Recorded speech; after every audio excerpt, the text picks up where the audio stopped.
Firstly, before we jump into the video here, I want to let you guys know about something that is going on for today and then tomorrow as well, and that's it. I have my own personal G Fuel code that you can get 10% off your order at any point with, but my friends and team in Carnage Clan actually have a 40% off discount going on today and tomorrow. If you use code Carnage40, you can end up getting 40% off your entire order at gfuel.com. So if you guys are interested in that, you need a restock or something, or you want to try it out, now's a great opportunity to do so. Today and tomorrow only, so make sure you go check that out if you're interested.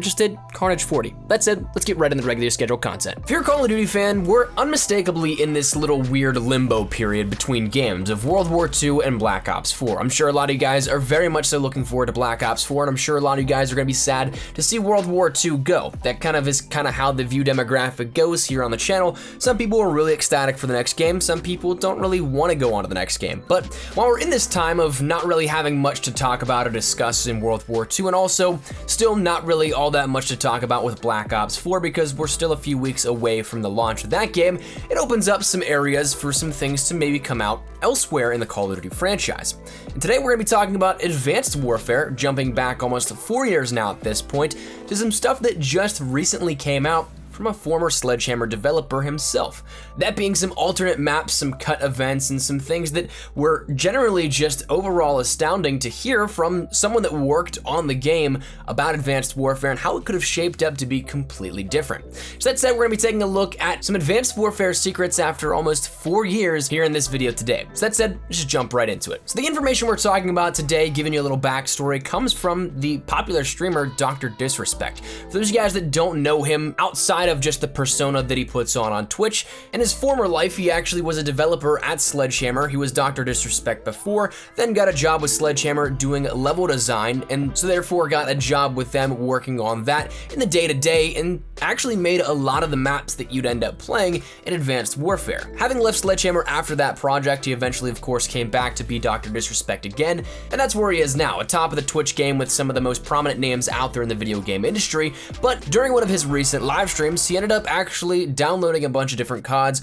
on PC and just casually talked and had a chat with his community. To which Advanced Warfare is one of the games up on the chopping block, and he showed off a lot of what he designed, a lot of things that we don't necessarily know, and that's where this information is being pulled from. The first thing is probably the biggest thing here out of this entire scenario of about an hour and a half to 2 hours of discussion, in which he actually talks about the initial plans of Advanced Warfare, because as it seems, taking the context from his discussion with this, it didn't seem like Advanced Warfare was really ever meant initially to be an advanced movement game. They talked about developing the game on a more smaller scale in the sense that these mechanics for advanced movement weren't introduced just yet at the time of the base concepts, so they were added in afterwards. So as to what time in the year that was added, we have absolutely no idea. So development could have been a year along, a couple of weeks along, 2 years along, a month or two along, we don't exactly know, but it's interesting to hear that perspective that initially the idea was not for advanced movement, but rather boots on the ground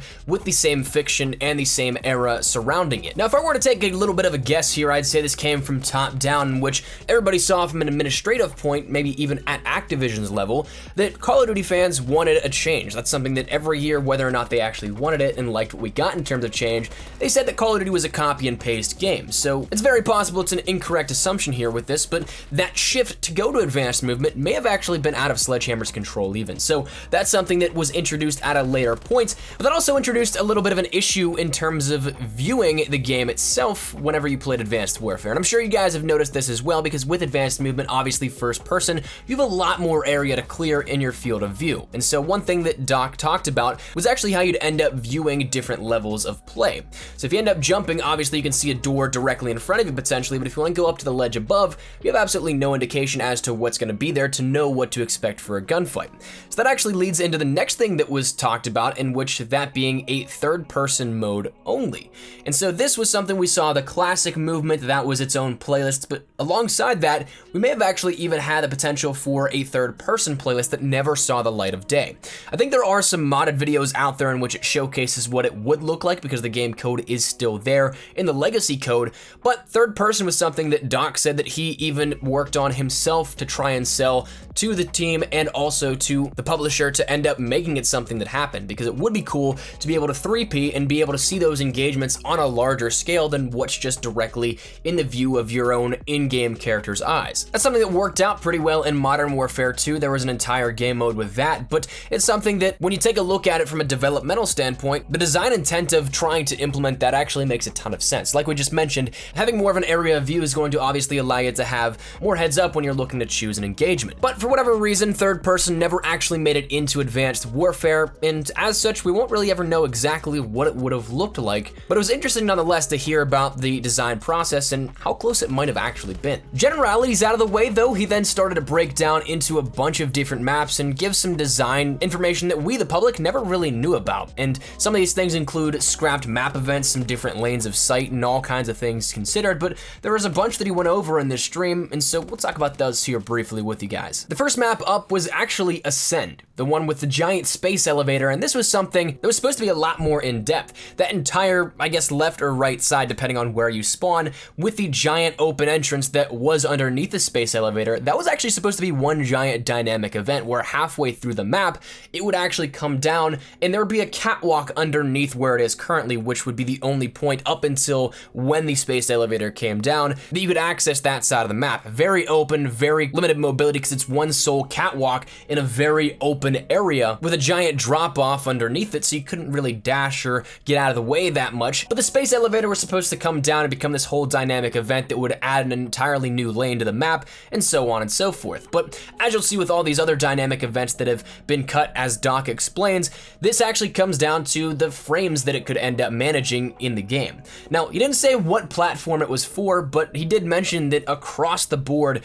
there is a bare minimum quota that all maps have to meet before they end up being greenlit and of course shipped off with the game. I'm assuming it's gonna be on the PC version of this because he said the minimum frames were 70 frames per second, which, as we know, console usually tries to lock it in at 60 FPS, but for PC you can have uncapped frame rates, which, assuming the game is polished off enough and your rig can handle it, you can have anywhere from theoretically 200, 300 frames up. So when you're talking about the PC version of a game and not being able to meet that 70 FPS quota, that's kind of insane how intense that dynamic event would have actually been.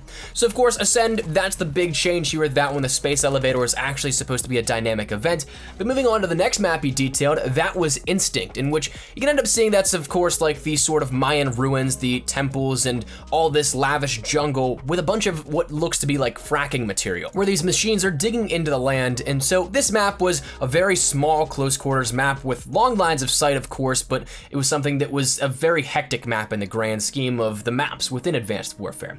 However, the interesting part with this one is that there was a dynamic event with the Upper Hill Temple that was cut because, again, the same frame quota was not able to be met. This dynamic event, though, as described, was that the fracking would result in the temple in the upper ridge actually exploding, and then sort of that debris would then roll down onto that bunker, that excavation site that is actually the indoor spawn for the upper portion of the hill. It would then engulf that and actually create new lanes for pathing. You'd be elevated a little bit further, and so where you end up seeing normally that red fencing around the outskirts of the map, that would actually create an upper pathway that you could end up going where you're just traversing rubble and all kinds of things like that.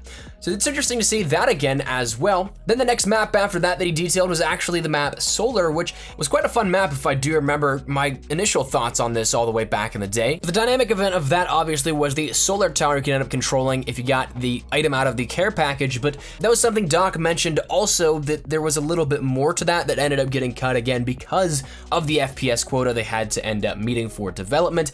But on top of that, he also detailed a little bit more of some map lane changes because some of the actual map was not the initial design. It was actually ported over to a different studio to end up getting finished while other maps were being completed as well. So the polishing of Solar was not solely on Sledgehammer's watch. So that's something that if you take a look at it, the upper sort of hill server room, that entrance into the mid courtyard actually is different. Currently, if you look at it, it's on the right. It was actually meant to be on the left, and therefore that little cutout also mid-map leading underneath that giant pillar actually wasn't where it was. That was added in later. That was actually supposed to be where those glass doors are right next to the server room. Additionally, that sort of underground piping apparently was added in later on in the development as well. It was not a part of the initial vision for the map. Outside of that, the final map that was detailed here out of this, again, very long, say hour and a half to 2 hour stream of just casually talking about the game, which was rather refreshing if I'm honest with you. with you, watching Doc for a while, you of course get used to the show that he puts on, but it's cool to just hear him talk about this sort of stuff as a one-on-one sort of conversation that he has with Stream.